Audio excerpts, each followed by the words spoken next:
হায়রে ভালোবাসা, এরকম ভালোবাসা যেন কেউ না বাসে। আর আমি এখান থেকে ছাড়া পেলে আব্বাকেও মানা করে দেবো যে কাউকে ভালোবাসতে। ভালোবেসে যে এত দুঃখ এত কষ্ট সহ্য করতে হবে আমি স্বপ্নেও কোনোদিনও ভাবতে পারিনি। একটা গান গাইবো আর ভালো লাগে না। কি গান গাবো এই দুঃখের সময় কিছুই তো বুঝতে পারছি না। কি গান গানে যায়, কি গান গানে যায়। আমার মনের রাজ্যে ছিল একে এমন রাজকুমারী, তার ভালোবেসে দিয়েছিলাম যা ছিল আমারই। আমার বুকে মাথা রেখে বলতো মনের কথা, ভাগ করিয়া নিতাম দুজন দুঃখ কষ্ট ব্যথা। আমি শুধু ছিলাম যে তার প্রেমেরই পূজারি, তার ভালোবাসা করলো আমায় পথেরই ভিখারি। তারে কত ভালোবাসি জানে না রে জগৎবাসী, জানে অন্তর্যামী। এখন তোমার সব হয়েছে, পর হয়েছি আমি বন্ধু, পর হয়েছি আমি। তোমার আব্বা এমএলএ এমন সুয়ুরের বাচ্চা, আমার ভালোবাসাকে অস্বীকার করে করলো আমায় গোডাউনে বন্দি।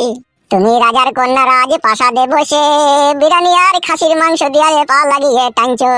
আমি এমন হতভাগা বোকাচোদা আমি, তোমাকে ভালোবেসে গোডাউনে মশার কামড় খাচ্ছি।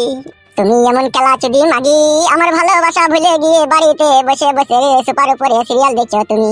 তোমার জন্য আমার বুকে হচ্ছে শুধু ব্যথা, তোমায় যেদিন ভুলতে পারবো তোমার মাঙে মারবো ঝাঁটা। পাঁচু,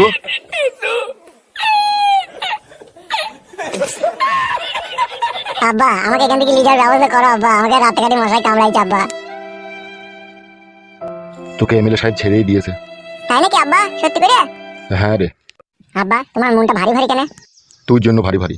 আমার লেগে ভারী ভারী কেন জানতে পারি? এই শোনো, ওইসব কথা বাড়িতে বলবা, ঠিক আছে? এখন এখান থেকে যাও। তুই এক কাজ কর, বাড়ি চল, বাড়িতে গিয়ে সব কথা হবে। ঠিক আছে আব্বা চলো। হ্যাঁ গো শোনা বাপ আমার, তুমি আমাদের পাড়ার ছেলে হয়ে আমাদের সাথে বেইমানি করছো, বিশ্বাসঘাতকতা করছো, তোমার কি বিবেকে আটকাইছে না? ফাইল তো না বকে ছেলেটাকে নিয়ে যাও এখান থেকে। কোন বিবেকের কথা বলছো বাড়া? যখন বাড়া রাতের পর রাত দিনের পর দিন খেতে পাইনি, ঘরে খালি পেটে পড়েছিলাম, তখন কোনো সুরের বাচ্চা এক বোতল পানি দিয়েছি জিজ্ঞেস করেনি কি রে আগে খেতে পেয়েছিস, না খেতে পারতাই পানিটা খা। কেউ জিজ্ঞেস করেনি কাকা, কেউ জিজ্ঞেস করেনি, বুঝলা তো? তাই আজকে এই বুকে পাথর বেঁধে আজকে অন্যায়ের পথে পা বাড়িয়েছি, বুঝতে পেরেছো তো? তাই বলছি বাড়া, জ্ঞান না দিয়ে নিজের ছেলেকে বাড়ি নিয়ে যাও। আজকে তুমি ভালো হয়ে দেখছো তো সৎ পথে চললে পারে কি নিষ্ঠুর পরীক্ষা দিতে হয় মানুষকে। বুঝতে পারছি বাপ। তাহলে সবই যখন বুঝো তখন আর না বুঝার ভান করো না। সৎ পথে চললে সত্যর মূল্য এক উপরওয়ালা ছাড়া কেউ দেয় না। আর এমএলএ সাহেব যেটা বলেছে ঠিক আছে, সেটা মনে করে করো। পাঠাইতেই হবে বিদেশ? তুমি বড় পাগলা চোদা নাকি? তাহলে ওহে গ্রাম থেকে তোমার অন্য গ্রামে, তোমার শ্বশুর বাড়ি গ্রামে, তোমার আত্মীয় স্বজন যেসব গ্রামে আছে সেই সব গ্রামে ওই ছেলেটাকে পাঠিয়ে দেবা, ঠিক আছে? সেখানে কাজ মাজ করবে, খাওয়া দাওয়া করবে, সেখানেই থাকবে, ঠিক আছে? আর রাতের অন্ধকারে একবার করে বাড়ি আসবে, তোমার সাথে দেখা করে যাবে। আর তুমি এমএলএ সাহেবকে বলবা যে আমার ছেলে বিদেশ চলে গেছে। তুমি শুধু পাড়ার লোক বলে তোমাকে এই বুদ্ধিটা দিলাম, ভিন পাড়ার লোক হলে তোমাকে দিতাম না আমি। বুঝতে পেরেছো তো কি বললাম আমি? হ্যাঁ হ্যাঁ বাপ বুঝতে পেরেছি। বেশ ঠিক আছে, চলে এসো।